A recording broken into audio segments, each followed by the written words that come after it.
Greetings, curious minds.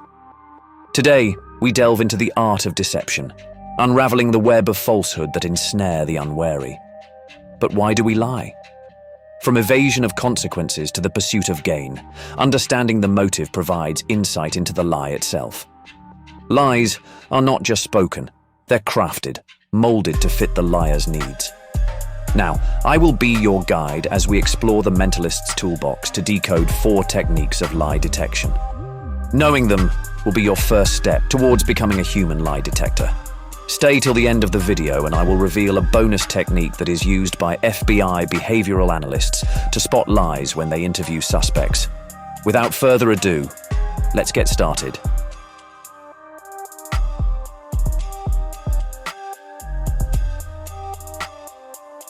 The cornerstone of lie detection is understanding baseline behavior.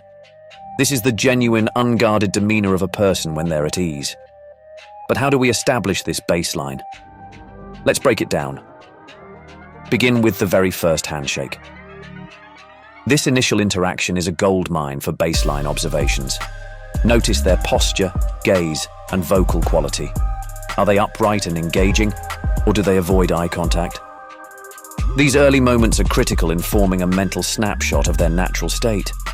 In both business and social contexts, making mental notes of gestures, reactions, and vocal tones during this initial phase is crucial. It's not about judgment, it's about awareness. For instance, during a casual conversation, you might compliment them or lightly challenge an opinion to see how they react. Does their facial expression match the emotion they're conveying? Do they have any nervous tics when speaking on certain topics?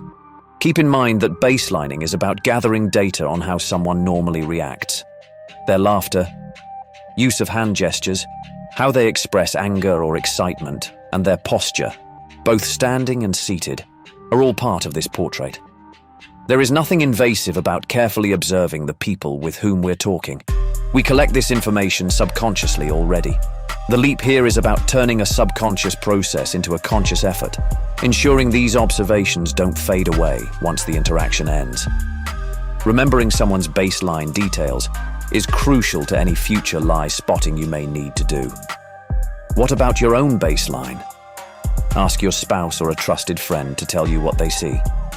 The information will help you become a more effective communicator.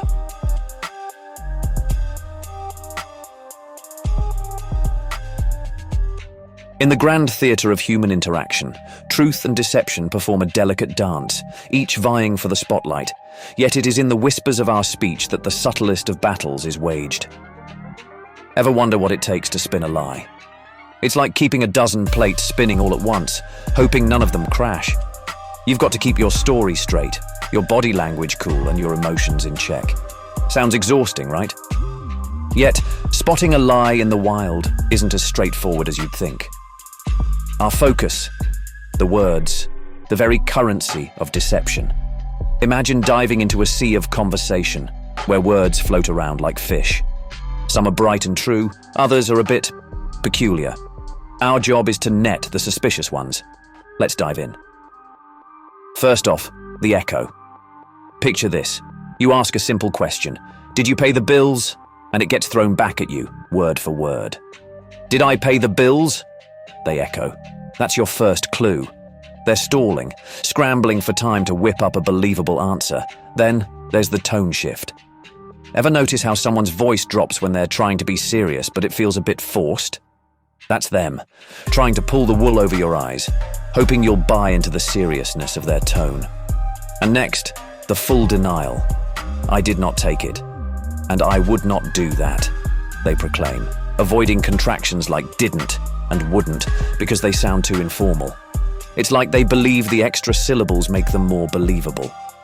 Spoiler, it doesn't. Liars also love a timeline because it's easier to remember. Ever listen to a story that goes from A to B to C without missing a beat? It's probably not a true story. Life is messy. Real stories hop around, fueled by emotion. Truth isn't a straight line. Liars also have a soft spot for soft words. They will say things like, I didn't take the wallet, steering clear of words like steal. It's like putting a bow on a hog. Still a hog. And then there's the charm offensive. They would begin their sentences with, honestly, to tell you the truth, as if those magic words could cleanse what follows. If they're overemphasizing their point, your lie detector should be buzzing. Liars also forget or misuse their pronouns. They might say, "You wouldn't say something if you don't mean it," instead of, "I wouldn't say something if I didn't mean it." This is a sign that they are dodging ownership of their tale. And watch for the storytellers who lavish details on the build-up but skim over the main event. They're setting the stage, but when it's showtime, the details thin out. That's your cue to lean in and listen harder. Also, when they get specific, like, "I've never once cheated at cards," when a simple "I don't cheat" would do, they're probably hiding something in those extra words. Lastly, those hedgy phrases.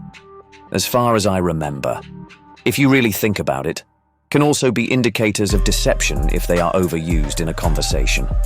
The speaker might not be totally honest with what he or she knows.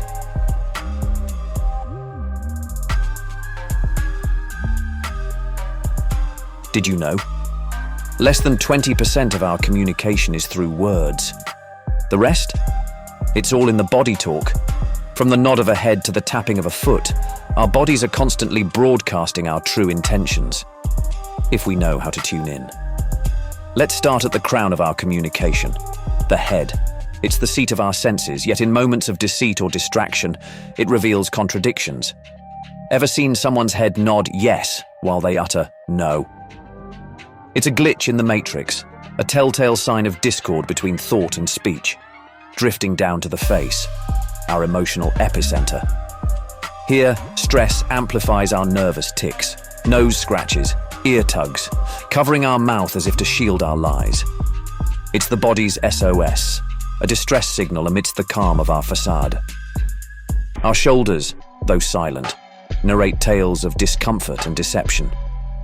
A shrug should speak of uncertainty, yet a half shrug, uneven, betrays a lack of conviction, a physical stumble in a carefully rehearsed story. The torso, our core, becomes a fortress in deceit. Ever had a conversation with someone as rigid as a statue? That person is forming a barricade. The lie is subconsciously immobilizing that person, as if the slightest motion might unravel its threads.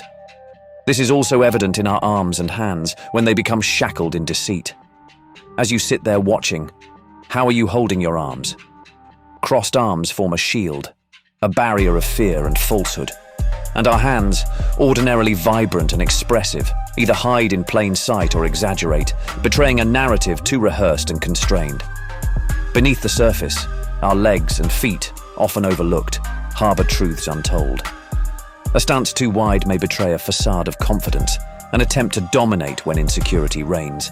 The nervous tap of a foot, the direction they point, a subconscious yearning to flee the scene of confrontation. And in our quest for a buffer against probing inquiries, liars erect barriers.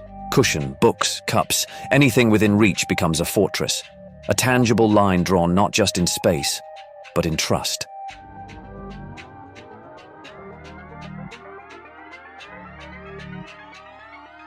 Picture a canvas of 10,000 expressions, all painted with the same 43 facial muscles. Our faces are the masterpieces of our emotions. It's not the entire gallery you need to study, but 7 primal emotions: joy, sorrow, fear, anger, surprise, contempt, and disgust. These are the brushstrokes of our most honest selves. Across every corner of the globe, from the bustle of a city to the quietude of a village, these expressions are spoken in a universal tongue, etched into our very instinct. Dr. Paul Ekman, psychologist and pioneer in the study of emotions, ventured into the wilds of New Guinea and returned with a revelation. Our expressions are innate, a language birthed by nature itself. True emotion is symmetrical, like a perfectly hung portrait, balanced, poised, genuine. Watch closely. If the surprise is genuine, both sides of a face will mirror it. But if it's an act, the symmetry breaks and truth leaks from the cracks. And the smile, the genuine, heartfelt smile, it's all in the eyes. Now, let's play a game of fleeting truths. I'll show you a series of expressions. Did you spot the genuine smile? When joy truly touches us, it's our eyes that smile. crow's feet etched into the corners, an authentic seal of happiness. Any less, and it's a masquerade, a disguise over the emotions we seek to hide. Look again. With each viewing, your eye becomes sharper, your mind more attuned. Did you get it right this time?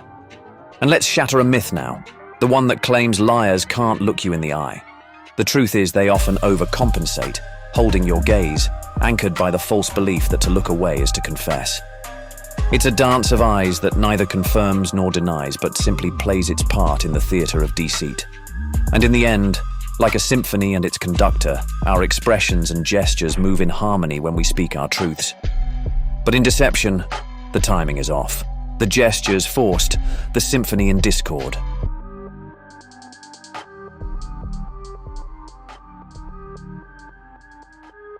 FBI behavioral analyst Dr. Jack Schafer states that the volatile conundrum is a sophisticated technique that puts liars in a position wherein they are forced to make snap decisions.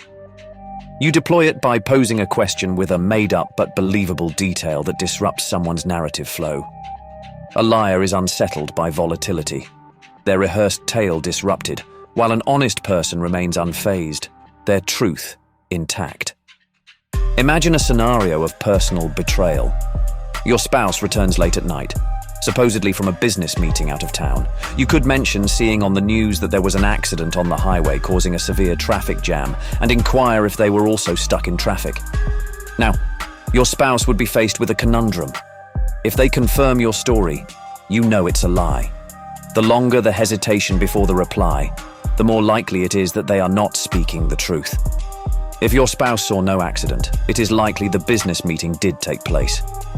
At this point, you should utilize an escape clause to avoid arousing suspicion, suggesting that the traffic must have cleared up sooner than reported, or that you might have misheard the location of the traffic jam. Parents can also employ this technique when lacking sufficient indicators of deception to make direct accusations, but having a gut feeling that their children are not telling the whole truth. However, bear in mind that the volatile conundrum is a powerful technique to test truthfulness and should be used sparingly to avoid alerting others to its use. The questions should be carefully designed to ensure the possible deceiver faces a genuine dilemma if they are lying. Furthermore, all volatile conundrums should include escape clauses in the event the person did tell the truth. This allows you to use the technique undetected and prevents potential loss of trust. The journey into the art of deception is not about mistrust, it's about empowerment and understanding. By mastering these techniques, you enhance not only your ability to discern truth from lies, but also your awareness of human nature itself. Remember, in a world woven with lies, the truth is your greatest ally. Continue to question, observe, and learn, for knowledge is the light that dispels the shadows of deception. Until next time, stay vigilant and empower yourself with knowledge. Don't forget to subscribe to The Mental Hacker for more mind hacks, psychology insights, and self-discovery content. Until next time, seekers of truth.